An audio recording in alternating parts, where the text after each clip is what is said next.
A few months ago, my grandmother passed away, and as the sole heir, I inherited her old Victorian-era mirror. It's a beautiful piece with intricate carvings, but it didn't take long for me to realize there's something incredibly unsettling about it. At first, everything seemed normal. I hung the mirror in my bedroom, and it added a touch of vintage elegance to the space. But then, I started noticing strange reflections whenever I glanced at it. Shapes and figures that weren't there when I turned around. I chalked it up to my imagination playing tricks on me, but things escalated quickly. Late at night, I would wake up to whispers, faint and indistinguishable.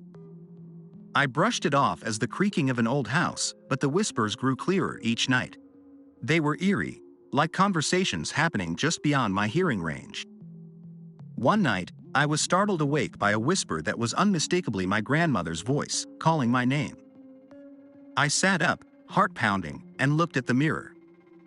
My reflection was distorted, as if the glass had turned into a rippling pool. And there, in the distorted reflection, I saw her, my grandmother, her face twisted into an unsettling grin. I blinked hard, and when I looked again, my reflection was back to normal. Terrified, I decided to move the mirror into the basement. The disturbances seemed to stop for a while, and I thought I was finally free of whatever malevolent presence had latched onto it. But I was wrong. One evening, as I was organizing some old family photos, I glanced at the mirror and froze. In the reflection, I saw my grandmother, standing right behind me, her eyes empty and hollow, her grin stretching impossibly wide. I turned around, heart racing, but the room was empty. I rushed to the basement, determined to rid myself of the cursed mirror. As I tried to cover it with a sheet, I caught a glimpse of the mirror's reflection, but this time, it was different. It wasn't showing my basement. It was showing a dark, twisted version of my own bedroom, with shadows writhing and contorting. In the reflection, I saw my own terrified face, mouthing the words, "Help me." I yanked the sheet over the mirror and left it in the basement. The whispers continued, now more urgent and menacing. Every night, I heard my grandmother's voice begging me to release her from the mirror. But I knew better than to listen. I've locked the basement door, hoping to contain whatever malevolent force resides within that mirror. If anyone has experience with haunted objects or has encountered something similar, please share your advice. I'm desperate to rid myself of this cursed heirloom and the nightmare it's brought into my life. So, I, 22M, stayed a night in a hotel in Ohio, before catching a flight early the next morning. Everything went well at first. Check-in was smooth, the room was nice. I ordered some pizza and shortly after eating I fell asleep around 10 p.m. I slept pretty good until about 2 a.m. I was woken up to the sound of what I think was people talking. I couldn't really make out words, but it definitely sounded like voices. Half awake, I rubbed my eyes and looked around as the sound appeared to be getting closer. I began to be able to make out that it was a conversation, but in a language I didn't understand.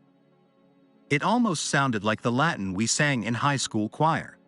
I don't know why it scared me so much, but as they got closer to my room I froze. The only sounds in the room were now the AC unit and my breathing. They stopped at my door. I could hear them shuffling around, talking on a hushed tone. Shit. I tried so hard not to even move, breathing as quietly as possible. I didn't want to be dramatic and hide in the bathroom, but I also didn't want to dismiss it because of the what-ifs. After what felt like an eternity of trying not to move and hearing them talk, the door handles started to go absolutely wild, like they were trying to jerk or off the handles. The noise of the door rapidly hitting the frame and the handle being jerked in every direction filled the room in such a way that it almost felt like I couldn't hear myself think. "This room is occupied, please go away." I tried to sound like the big burly man I tend to be, but there was a shake in my voice. I knew I was too far from home to call for help. This was between me and whoever was on the other side of the door. They started screaming at me through the door in the same language they were speaking in previously. While I didn't understand it, it definitely sounded threatening. I tried again, "If you don't leave me alone, I'll call the police." Complete silence. At this point, the silence felt deafening. I tried to listen to see if they were still there, keeping my eyes on the door for any more movement I may not be able to hear. Moments later, the door, still locked, slowly crept open. At this point, I was more angry than I was scared. I got out of bed, cursing to myself as I went to see who was messing with me. Nothing. I walked the halls for a moment, looking to see in every hiding spot, but there was no one. I went back into my room and did not sleep a wink the rest of the night, scared that whoever or whatever was at my door might return. Every house I've lived in has had some type of paranormal activity, but my house now has been the worst it's ever been. Me and my family have lived here for 6 years now. This stuff has only been happening for a year now. We live in a double wide, but we built a basement under the house because my house is 3 bedrooms and we have a family of 5. My room was upstairs, but I would still go downstairs sometimes, and I always seen figures in the corner of my eyes. I was little and always ignored it, but a few months ago I wanted to turn the basement into my room since my sister moved out and my brother moved upstairs. I had to do a lot of cleaning, and before I made complete changes I decided to sleep down there. The first night was fine, but the second night I had a voice in my head just telling me to go upstairs. It was just a gut feeling, so I did. We have a gate on our stairs so the animals don't go down there, and so I had all of my stuff opening the gate and I heard a loud dark voice saying, "Get back here and go to it," and something to I take nine to see nerves, but it wasn't like because I is not sure. And something tried to grab my ankle. I seen a hand, but it went through me, and I think it is because I was baptized at age 4. About a week after that I tried to ignore it and I was down there cleaning and I had lit a candle, and at around 12 a.m. I had remembered I never blew it out, so I walked over to the stairs and I touched the first step and I seen her. She was tall, all black, even a black dress except for her eyes.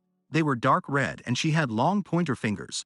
Long black hair, and she was staring at me just waiting for me to come down. I never did, and I made my brother go blow out the candle. Ever since then I never went back down there. I refused to. But now, there's recently been an old man spirit. I've never seen him, but I've heard him. He doesn't hurt anything, so I ignore him, but a few weeks ago I seen a dog in my front yard.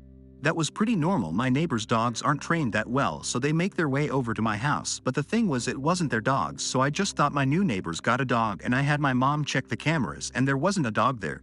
I forgot about it until 3 days ago. I was sitting in my living room alone at around 1 a.m. No one was awake and I seen the dog in my house coming towards me. It got about 2 feet close and just disappeared, and I heard the old man's voice say, "Sorry." He got off his leash, as if it was a real dog. I'm the only one who can see these things. To this day I still see the women from downstairs staring at me from my living room. Recently there's been a lot of warnings about people going missing but being found in the woods a few weeks later. But reports are saying the missing people always come back not quite themselves, from going crazy and attacking friends, family and the cops, to becoming quiet and very antisocial, then dying due to some unknown sickness that doctors are unable to identify as anything that's been discovered.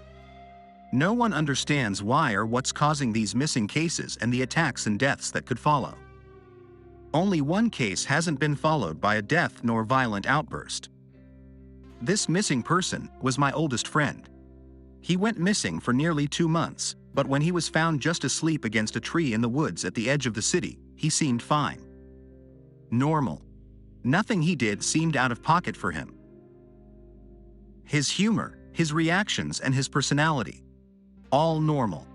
But still, after he was found, he was placed into an enclosed and safe room in a hospital.